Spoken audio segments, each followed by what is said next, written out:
Behold the flying house. This thing is really cool, simple to build, easy, compact, and it looks really, really nice. With several pistons pushing a massive block, you can walk around inside it. It's double-decker, you can go up. And like I said, super simple to build, compact, and it's cheap in survival. So let's get started. You've got to build just a simple flying machine first off to start. And I'll tell you why in a second, because it's the motor. Then you're going to build 3 honey blocks on top of each other and netherite on top and bottom. And by the way, this doesn't have to be netherite. You can make any block you want, as long as it's pushable by pistons and it's a solid block. But then 1 block out from that, with the observers facing the blocks, you're going to want to build 2 of the same simple flying machine, minus the honey and netherite. Then, once that's done, we're going to upgrade it with just a little bit more netherite on the front, and once more, it can be any block, but then some honey, more netherite, then some observers facing directly into it to trigger the pistons. Speaking of pistons, place 2 of them on the front like so, and then 1 block out from that, put 6 blocks, 3 honey and 3 slime on the top and the bottom. They do actually need to be those blocks though. Then some observers on the top, pistons on the front, and so far you've got a pretty good looking flying machine. Then place 4 honey and 4 slime like so. Do that repeatedly on the top and bottom to create a nice looking grid of slime and honey. And this is important that you do it exactly like I said, because slime and honey don't stick to each other.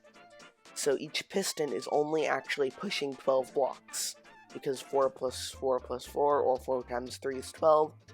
And the reason that it's pushing 4 3 times is because after that you're going to put observers on the front, then some pistons, just like so. And these pistons on the very front are going to be what actually pushes the house.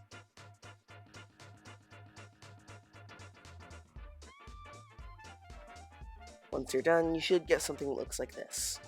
And with that, it's time to start building the house part.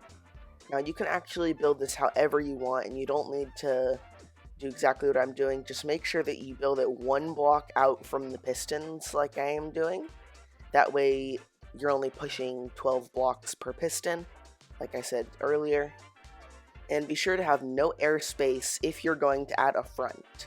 And the reason for that is because these blocks should not be able to stick to each other.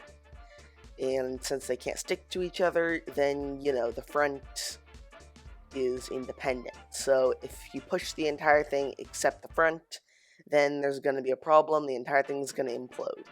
That's why you need to fill it with blocks that are still walkable, like you can walk through them, but not air. Things like carpet or trapdoors. But do not use string, because I'm pretty sure you can't push that with pistons without it breaking. Carpet and trapdoors are special because you can walk through them, and it doesn't leave room for airspace because they're being pushed. Just like that, you've got a box with no air. Now if you're in creative mode to start it, you're going to want to have a command set so that you can teleport inside right after you've built it, or right after it's started. But if you're in survival, you're going to want to have a friend activate it for you while you're already inside, or an ender pearl stasis chamber or something. But anyway, thank you for watching, and be sure to subscribe or I'll blow up my flying machine.